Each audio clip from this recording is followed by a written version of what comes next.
Hi guys, welcome to the 2x eCommerce podcast. I'm your host, Kunle Campbell, and this is the show dedicated to rapid growth in online retail. On today's show, it's a first. So a lot of you have, I think about 4 people have reached out to me, and they were like, I need to figure out SMS marketing. I need to figure out MMS marketing. WhatsApp is around the corner. And we're seeing like enterprise brands utilize, MMS and SMS, quite often, and it seems to be effective. And why is it not whole of market? Why is it not a whole of market solution? After all, email is democratized, social media marketing is democratized. What is going on with SMS marketing? And I was like, okay, I am going to, find an expert, a subject matter expert, who has vast experience and has not only runs an SMS marketing platform, but ideally has made money for a ton of brands, particularly in e-commerce. And it brought me to my guest today, Alex. He's from a company called Alex Bella. He's from a company called Postscript, and they want to be the in an article on TechCrunch I read, they said they want to be the MailChimp of SMS, which I found, very ambitious, which is where they're headed. Essentially, they have, supported, stores such as a shopping network, Piperloo, Gearbunch, to name a few in e-commerce. And I just want I want to bring him on the show today to ideally talk, really, really in depth about SMS in the e-commerce and online retail space, the legal pitfalls, I suppose, what potential ways you could explore to using SMS to get in your acquisition and retention for better ROI in general. So without further ado, I'd like to welcome Alex to the show. Welcome, Alex. Hey, thanks so much for having me. It's Fantastic. Great to be here. And before starting Postscript, I actually worked at a merchant. I worked on the brand side of e-commerce for a long time, for 6 years. Okay. So I definitely understand the feeling that comes from like looking at these enterprise merchants and seeing them utilize some sort of new marketing tool or new channel and like wanting access to that. So yeah, I can really empathize with that. Brilliant. What merchant did you work for, out of curiosity? Yeah, so it's a company in LA called Stack Commerce. They operate about 200 e-commerce stores for publishers. So they run things like the CNN store or the Mashable store. Clever. And so I led partnerships there. Amazing, clever, and they leverage, off the back of, the dominance of those brands, so conversion rates must have been off the roof. Exactly. Okay, so probably not done you sufficient justice with the introduction. Could you take a minute or less to introduce yourself and Postscript and your platform? Sure. So I am one of 3 co-founders of Postscript. And like I said before this, we were working in e-commerce on the actual merchant side of things. And what we saw and what made us start this business was a few macro trends going on that everyone will be familiar with. Mobile traffic every year was just growing and growing and growing as a percentage of overall traffic. The email performance that we were seeing within the industry was just starting to decline. The channel and engagement on email was starting to age, and that channel had matured. And so at the same time, Facebook CPAs were increasing. So we were wondering a lot, like, what is the mobile first retention channel? What does email look? What does a modernized email look like that's not platform dependent like Facebook or Instagram? And we arrived at SMS, and we started Postscript. We've been around about a year, and it's been a really, really fast rise just within the e-com community because there's such a strong need. And so for us, it's been really interesting to operate, especially within the Shopify and the e-commerce ecosystem, because it's so interconnected and there's so many partnerships and interesting integrations that we can do. But it's been a really great year of working closely with merchants, helping them open up a new revenue channel, and just educating the market as to why SMS is so important and why it needs to be a part of the marketing strategy for any modern brand. Brilliant. So does Postscript have a Shopify app? It does. we're listed. We have a perfect 5-star review. I think we have 99 reviews last check, which is something we take a huge point of pride in. So yeah, we are a listed Shopify app. I didn't realize that. Kudos to you, because that essentially means you've democratized this channel, of Yes. marketing. Where do we start from? Do we start from the opportunities or the pitfalls? From SMS, marketing. A lot of people want to, probably jump into SMS and they get their hands, burnt. Yeah. So that's a good way to describe it. There's both upside and downsides of SMS. So the upsides are obvious. People open every single text message they get.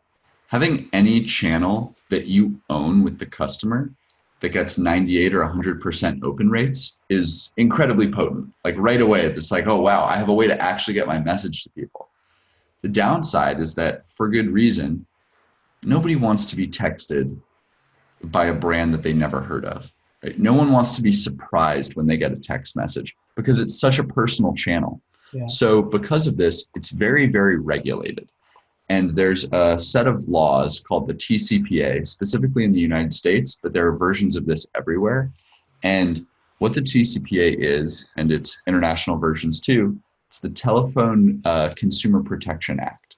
And what that does is it essentially says, if you text someone or robocall them without them giving you explicit written consent, you're automatically liable not only for a class action lawsuit, but penalties of $500 to $1,500 per message that gets sent, which is pretty crazy, because if someone sends out a blast to 50,000 people and it was a non-compliant blast, they'll go out of business from that lawsuit. Very much. Yeah. So there's huge risk involved if you decide, hey, I want to do SMS, and you just go and you send a text to all your old customers, right? Just everyone who maybe put in their phone during checkout, but like they never knew they were signing up for SMS.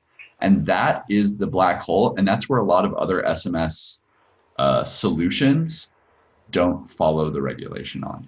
And that's why like we're hearing and seeing brands get into trouble with this, because they don't know the risk, and they come in and they want to try SMS and they want to send out a message to all their old customers as if they were email addresses. And 2 weeks later, they have a demand letter. Okay. So the keyword there was written consent. Mm-hmm. How do you get written consent? Do you write it and then ask them to sign or check, the box? Yeah. So it's a great question. So written consent can mean a few different things. It either means that they, during checkout or when on your site, they check what was previously an unchecked box. So if they're on checkout, this is your customer, and they click the box that says, I am signing up for news and offers via text message, right? And then there's some other legalese language around it. But the box cannot be pre-checked. It needs to be blank. And if they check that box during checkout and it is optional, it's not required for them to do that in order to buy, that is one form of written consent. The other form of written consent that we're really interested in and we're getting excited about is having a customer actually send the first text themselves. So if a user texts into your brand, and I'm sure we've all seen those like ads around, like text Kunle to 30321 in order to sign up for like e-commerce tips from you. Yeah. If users text in, that also constitutes written consent, them signing up. So the good news is that and there's a bunch of tactics we use to make it easy for people to build their list that we can talk about. But if you follow those rules and you get proper opt-ins, no customers are going to be surprised when they get a text. No one is going to be mad when they get a text because they've signed up. You're in no legal risk. And the best part is that you have a small group of opted-in people who've said, text me when you have stuff. And then you're going to get 100% open rates. You're going to get 10, maybe 40% click-through rates on those messages. So as long as you follow those rules, it can be incredibly profitable. That's a perfect start, to kick off a potentially long-term, relationship. In the UK, where I've seen the power of SMS is a delivery company called DPD Delivery. Once I don't know how compliant they are, but once you order, say from Amazon, and they recognize your text message, they first of all brand their messages with their partners. So your Amazon delivery is about to be delivered, and when the driver is within 30 minutes from your home, you get a text message from them. So it's very useful, Do you like that as a consumer? Do you like getting those updates? I do, because sometimes I'm not home, and they've got more positives from that, because you could also reschedule via SMS. That's great. And then you could give feedback off the back of it. It's super interesting in terms of like the use cases. Okay, so in the context of in your Shopify app, do you provide the opt-in checkbox? Does it sort of amend the checkout experience so people are able to that option to subscribe to SMS actually turns up on stores checkouts?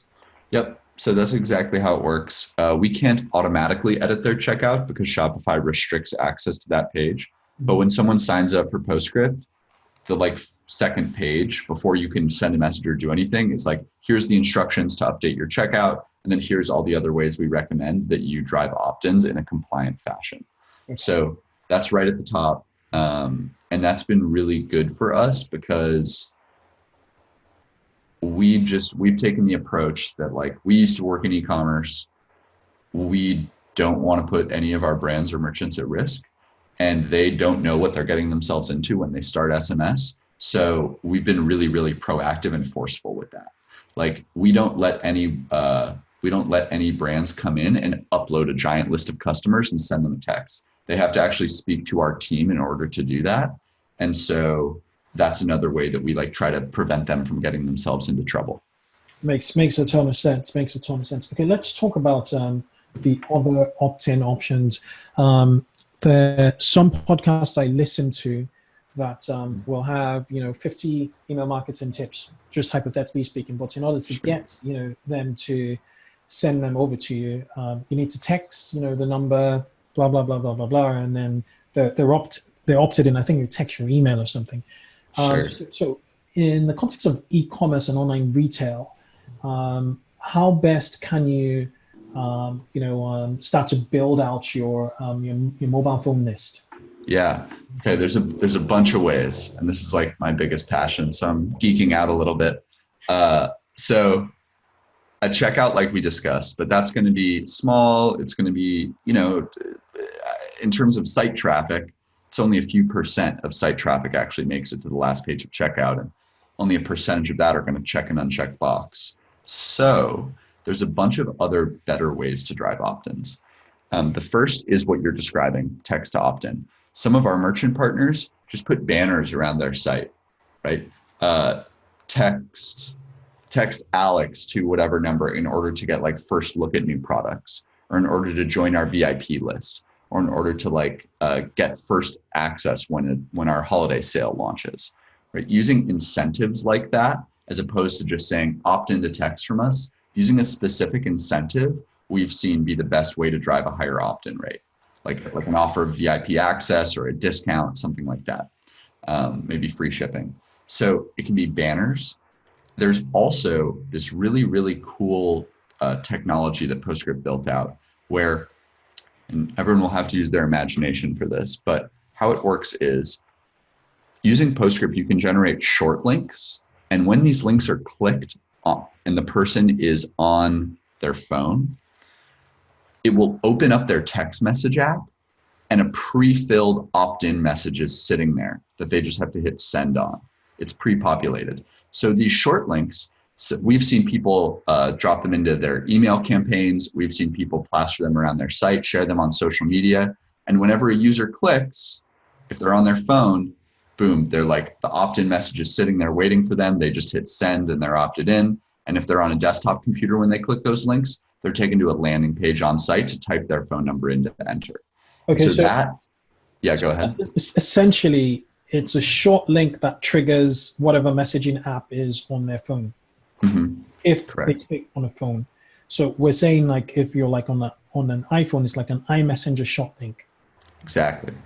Okay, that's clever. Yeah, and it pre-fills the message, so they never have to type anything. They Okay. just hit send.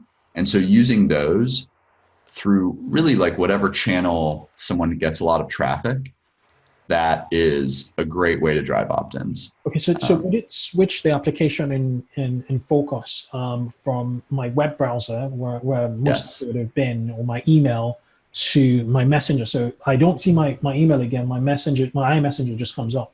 It comes up, you hit send, you get a confirmation back from us, and then the user is subscribed to that merchant's Postscript account. So that's pretty fluid. So what kind of conversions are you seeing from click to opt-in rate with that option? Yeah, it varies so much by brand.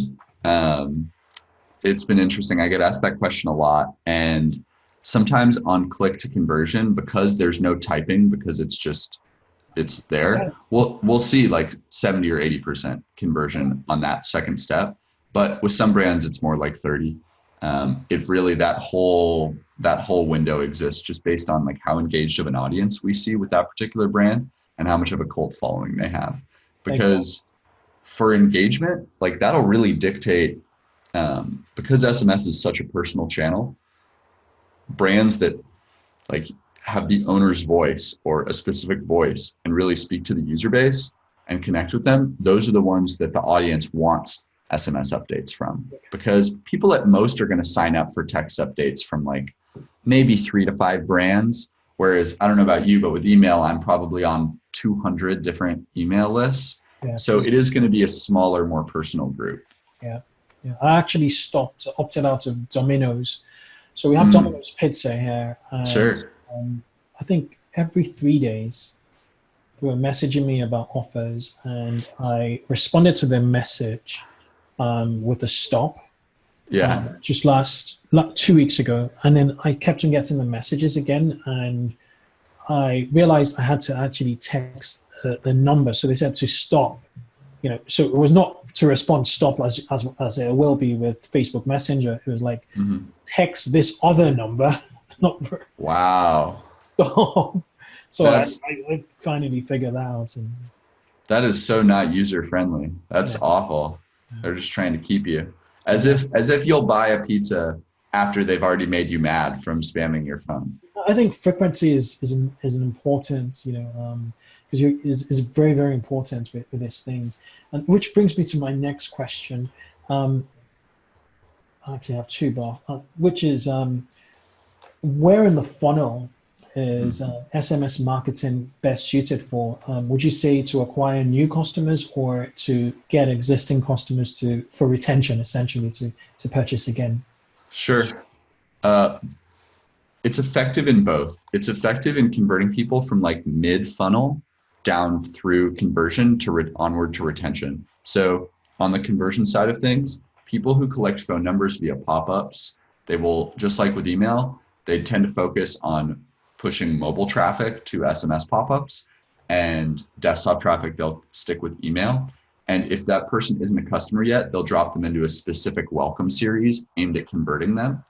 And that is pretty effective. And then post-purchase, SMS can be very effective because you can utilize all of that purchase data to send all the customers' purchase data to send a very targeted message. So let's say that I, as a customer, have bought 3 of these shirts. Like I would be dropped into a specific SMS flow to like update me when like the new version of these launch. And like for a customer, that's an incredibly relevant piece of messaging to get. So driving retention and repeat purchases, but also the like mid funnel conversion. Once someone is on your site, it's a good channel. Okay, makes sense. Then within the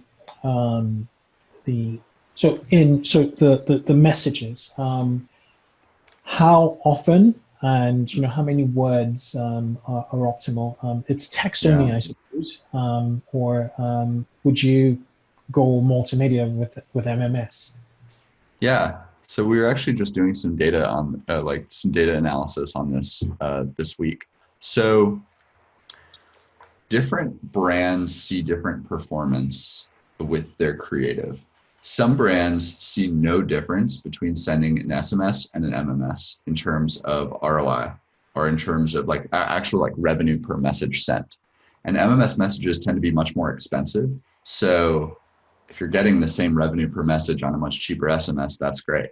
However, a lot of the higher end brands, or the brands that have extremely high quality creative, if you have imagery that looks really good, or if you have a very fun voice that can come through using GIFs and emojis and longer formatting, those brands do see a lift utilizing MMS. So we see both there. As far as cadence, the program that we recommend for anyone starting out is, look, you need to build out a whole suite of automations, the things that are hitting your user base based on where that particular customer is in their journey. So abandoned carts, welcome series, post-purchase upsells, win-backs, shipping and delivery notifications, setting up your automation flows, and then continue to iterate those over time. But then on top of that, you also want a campaign schedule. And a campaign schedule should be a reflection of your biggest marketing calendar events, but it can't be every day. Maybe once or twice a week if you're sending out to everyone on the campaign side. Or what I would prefer to recommend is someone gets targeted. So if you're launching your new summer women's collection, right? You want to segment your audience and you want to send that text to them, but you probably don't want to send it to your whole list because there's a lot of men on your list as well. Sending targeted campaigns once to twice a week to keep a list warm but without bombarding people seems to be the sweet spot. Amazing. So back-end Postscript, what data points do you have about a customer beyond their mobile phone details? Yeah. So we hold every single e-commerce parameter that's stored on Shopify's side, plus some of our own. So any order, any customer attribute, and then also all our data. So it's also, you can filter based on the last message someone clicked, that sort of thing. So that means that you could build out audiences, based on behavioral, driven audiences. Exactly. You know who's abandoned, you know who's, and then it means you could create flows. Exactly. Okay. Then what can consumers handle in terms of frequency from a brand? When is it borderline spam? Yeah. It's a great question. We think about this a lot. So consumers can handle things that are worthy of a text. And I know that that's ambiguous, but that's the best advice I have. If you are sending messages 3 times a week with nothing truly valuable for the user, that's going to wear them out. However, if you've built up a list exclusively because you're going to drop the latest edition of your shoes this coming week, they want that text. Yeah. So using the larger framework of what we all get text all the time, we all use text heavily. What's worthy of sending a text message? Is it the daily 5% discount? No. Is it because you launched a new product, because you're giving exclusive access, because it is a promotion? All of those things are much more justified reasons. And that we see as more important than cadence or frequency when informing ROI and unsubscribe rates. It's really about the quality of the message. And okay, super interesting. Would you hit a customer from all angles, say with the shopping abandonment flow? Given the fact that you now have Facebook Messenger, apps, third-party apps that will do your cart abandonment. You definitely have email. You could pixel them and Facebook ad. Targeting with third-party tools such as AdRoll or Criteo. And then and then you have Postscript now with SMS. So what is best practice? Hit them all with from all angles, or focus on just SMS? Yeah. So this comes up a lot, and we see 2 schools of thought. We see merchants who don't want any like cross-channel messaging. So there's some merchants out there who only want to send a customer a message through a single channel. Then we have merchants who want to reach that customer through every single channel.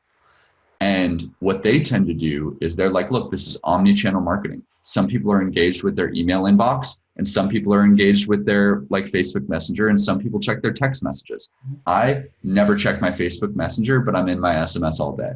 And so what we see as the best tactic for someone who wants to go omni-channel, which is what I would recommend for anyone who's looking to maximize revenue, is mixing up your cadences so that to the customer, it's still not overwhelming. So what I mean by that is, if you're going to send out an abandoned cart through all three channels we discussed, through email, through Facebook Messenger, and through SMS, don't have them all scheduled to go 1 hour after the person abandons their cart. That's going to be annoying to that end customer to be hit up from 3 channels at once. Instead, have the email go out an hour later and the SMS message go out 3 hours later and the Facebook message the next day. And if you're using quality tools for any of those, it doesn't matter. For example, with Postscript, it doesn't matter if someone buys earlier from an email abandoned cart. If that happens, our message will never send. So if you're using quality tools, there won't be crosstalk if you stagger the channels and use them all. Yeah. Yeah, I think the timing is important, and that's what Omni is all about. Making sure everything has a flow. Yes. Connection between all channels, and I suppose given probabilities, you're going to be asking yourself as a marketing leader, what channels are people likely going to open it more on? What channels have the highest open rate? Yeah. Sort of prioritize off the back of that, and timing also. Amazing. Next question, or probably my final question before we go into the lightning round, is lists. So your email list, so your messaging list. Are you seeing? So should marketers or brands, e-commerce brands, have 2 separate lists? Should they have, now that SMS is a channel to reckon with, how should people manage their customer database? Should they have a single customer view? Have their email lists? Should they have their SMS list? What best in class clients of yours? How are they approaching customer information? It's still early, so we're seeing a lot of messiness right now in this area. I think you're right that marketers want it to be more coordinated across different channels and with different list management. But at least within the Shopify ecosystem, there really isn't a centralized CRM yet, and so no one is doing this extremely well. The other thing we see is that sometimes lists are fundamentally different. Like if someone is capturing mobile traffic to SMS and desktop traffic to email, like there won't be a ton of overlap in those lists. So I would say it's early days and there hasn't been a fix for it yet, or really a solution. What our approach is managing it through integrations. So for example, we integrate with Klaviyo, and anyone sending through Postscript can like sync lists between those two. So they can say, oh, hey, I want to send out an SMS campaign to everyone who didn't open my email campaign yesterday. And so like that's the closest that we're seeing so far, is using those types of tools. Yeah, it probably spells an opportunity either in the app space or Shopify itself. Yeah. To create a single customer view platform. Yeah, I'm interested to see what. I'm interested to see what Shopify does there. I think we're very, very, very focused on SMS, and like there's all kinds of deliverability complications with SMS because it's such an old technology. It's been around since the 90s. So we spend all of our time just going deeper and deeper and deeper and like building out custom solutions to ensure messages don't get filtered and that they actually get through, which is a big problem. So I don't know that we're going to be the ones to solve it. I hope that Shopify does something here, because that would be like the easiest thing for us to work off of. Yeah. Now that you mentioned that, what's the delivery? What the challenges in deliverability with SMS? Sure. So every country has different wireless carriers. The different mobile networks, and all of them have slightly different infrastructure, and all of them have different filtering in place. So a big issue with doing SMS is that no marketer knows about this sort of stuff, and why should they? So oftentimes their messages won't be getting through, and they won't realize it. And it's because their messages will be sent through like cheaper types of phone lines, through 9 or 10 digit phone numbers instead of the 5-digit short code corporate numbers. And if messages are sent out in bulk through those long phone numbers, they're getting filtered, they're getting blocked. Whereas getting like special carrier approved short codes that are unfiltered, those can be very beneficial because your messages get through. However, they're incredibly expensive. So oftentimes people end up on a shared short code with other merchants. And then like you're getting texted by 5 or 6 merchants on a single phone number, and that doesn't look good. So we spend a lot of our time building out like our unique IP, which is around unfiltered phone numbers that don't have crosstalk between brands. So no brands on Postscript share a phone number, but all their messages get through. Makes sense. Yeah. Makes sense. And what countries do you cover now? We're available globally. About 95% of our business is US, Canada, and Australia. But anyone worldwide can use Postscript. Okie dokie.